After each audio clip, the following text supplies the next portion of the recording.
हाल फिलहाल में चाइना की सबमरीन डूब गई तो अमेरिका ने एक कमेंट कसा था और अमेरिका ने कहा था कि चाइना के लिए ये शर्मनाक पल है कि उसके साथ ऐसा हुआ है। पर इसी बीच अब देखने को ये मिल रहा है कि 3 साल पहले हुई घटना को एक बार फिर से चाइना ने उछालना शुरू कर दिया है। 3 साल पहले चीन ने बताया है कि आखिरकार यूएसएस कनेक्टिकट दक्षिण चीन सागर में दुर्घटनाग्रस्त क्यों हुई है। अमेरिकी नौसेना की एक शक्तिशाली सी वुल्फ श्रेणी की परमाणु हमला पनडुब्बी के दक्षिण चीन सागर में अभूतपूर्व टक्कर का सामना करने के 3 साल बाद बीजिंग ने कुछ दस्तावेजों को सार्वजनिक किया है जो अमेरिका को झकझोर देने वाले रहस्यमय दुर्घटना को एक नया आयाम दे सकता है। 2 अक्टूबर 2021 को दक्षिण चीन सागर में यूएसएस कनेक्टिकट एक पानी के नीचे सी माउंट से टकरा गया। अमेरिकी नौसेना ने ये घोषणा करने में 5 दिन लगा दिया। अपर्याप्त रूप से मैप किए गए जल में तेज गति से यात्रा करते समय पनडुब्बी एक सी माउंट से टकरा गई। हालांकि यह चीन में विश्वास जगाने में विफल रहा। उस महीने के अंत में चीनी सरकारी स्वामित्व वाले प्रकाशन ग्लोबल टाइम्स ने एक रिपोर्ट प्रकाशित की जिसमें परमाणु ऊर्जा से चलने वाले पनडुब्बी के दुर्घटना के बारे में महत्वपूर्ण जानकारी न देने के लिए अमेरिका के ऊपर दुख जताया। चीनी विश्लेषकों ने कहा कि दुर्घटना ने क्षेत्र में नेविगेशन की स्वतंत्रता से परे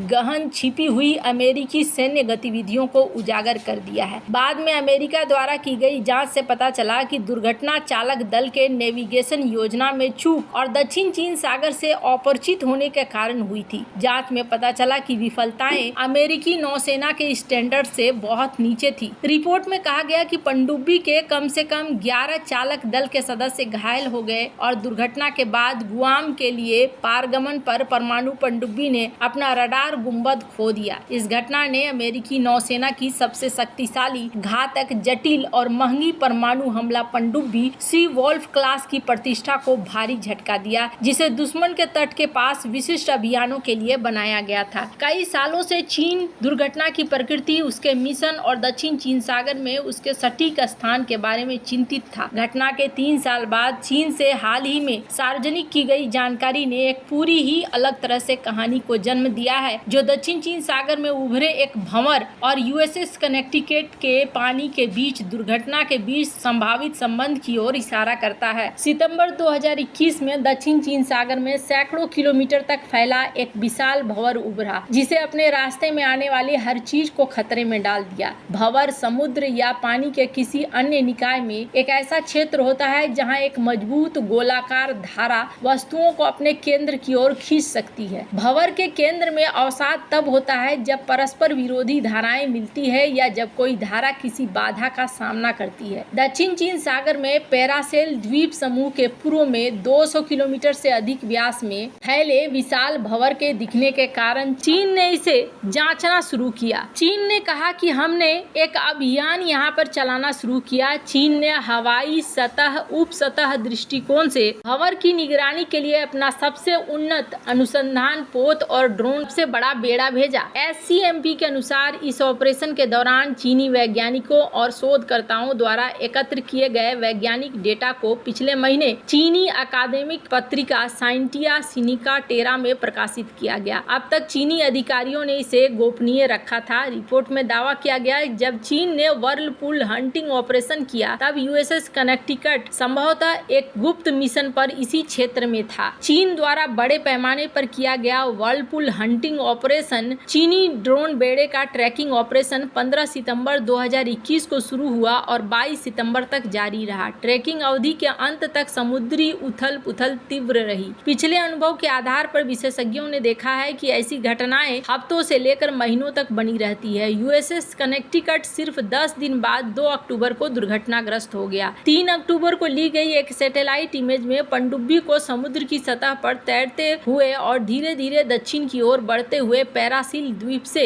42 समुद्री मील दक्षिण पूर्व में देखा गया। सैटेलाइट इमेज कथित तौर पर ओपन सोर्स इंटेलिजेंस संगठन साउथ चाइना सी स्ट्रेटेजिक सिचुएशन प्रोबिंग इनिशिएटिव द्वारा जारी की गई जो बीजिंग में है। SCSPI ने कहा कि पनडुब्बी 15.5 डिग्री उत्तर और 113 डिग्री पूर्व में स्थित थी। दिलचस्प बात यह है कि वैज्ञानिक शोध में चार्ट संकेत देते हैं कि यह स्थान चीनी मानव रहित जहाजों में से एक के नौकायन पथ से लगभग 30 समुद्री मील दूर था, जो कुछ दिन पहले इस क्षेत्र की निगरानी कर रहा था, फिर भी भंवर के प्रभाव में था। रिपोर्ट में ये उल्लेख नहीं किया गया कि व्हर्लपूल और यूएसएस कनेक्टिकट दुर्घटनाग्रस्त जुड़ी हुई है या नहीं, पर परियोजना का हिस्सा रहे चीनी वैज्ञानिकों ने टिप्पणी करने से इनकार किया। हालांकि रिपोर्ट में विशाल भंवर और पनडुब्बी की टक्कर के बीच संभावित संबंध के बारे में सूक्ष्म अनुमान लगाया गया है। चीनी वैज्ञानिकों ने देखा कि समुद्री जल में भंवर की गड़बड़ी सोनार की सटीकता को कम कर सकती है, जिससे पनडुब्बी की सुरक्षा खतरे में पड़ सकती है। इसके अतिरिक्त कहा गया गड़बड़ी वायुमंडल में विद्युत चुंबकीय तरंगों के संचरण में भी बाधा डाल सकती है, संचार को बाधित कर सकती है और संभावित रूप से हवाई जहाजों को वायु समुद्र संपर्क के कारण रडार डिस्प्ले से गायब कर सकती है। 2021 में दक्षिण चीन सागर में भंवर का अध्ययन करते हुए चीनी वैज्ञानिकों ने अंदर एक अविश्वसनीय रूप से जटिल संरचना पाई। ड्रोन बेड़े ने भंवर के केंद्र में एक उच्च तापमान वाला कोर भी पाया है। इन कोर के चारों तरफ लगभग 0.4 मीटर प्रति सेकंड की गति से समुद्री जल की एक बड़ी मात्रा दक्षिणावर्त घूमती हुई भी देखने को मिली है। हालांकि यहाँ पर इन्होंने कुछ भी साफ नहीं किया है, लेकिन इस समय जिस तरीके से इसे रिलीज किया गया है, ऐसा माना जा रहा है कि ये रिलीज करने के पीछे चाइना ने जवाब दिया है अमेरिका को उसके सबमरीन के घटना को लेकर। जहां एक तरफ ये सब कुछ चल रहा है, तो वहीं दूसरी तरफ अंतरिक्ष से निगरानी की क्षमता बढ़ाने के लिए सरकार ने बड़ा फैसला लिया है। प्रधानमंत्री नरेंद्र मोदी की अगुवाई में कैबिनेट कमेटी ऑन सिक्योरिटी ने स्पेस बेस्ड सर्विलांस के तीसरे चरण को मंजूरी दी है। एक मीडिया रिपोर्ट में यह दावा किया गया। रिपोर्ट में कहा गया कि इस प्रोजेक्ट के तहत धरती की निचली कक्षा और जियो स्टेशनरी कक्षा में 52 जासूसी सैटेलाइट स्थापित किए जाएंगे। इस पर करीब 27,000 करोड़ रुपए का खर्च आएगा। रिपोर्ट में भारतीय अंतरिक्ष agency, Indian space research organisation ने सरकार की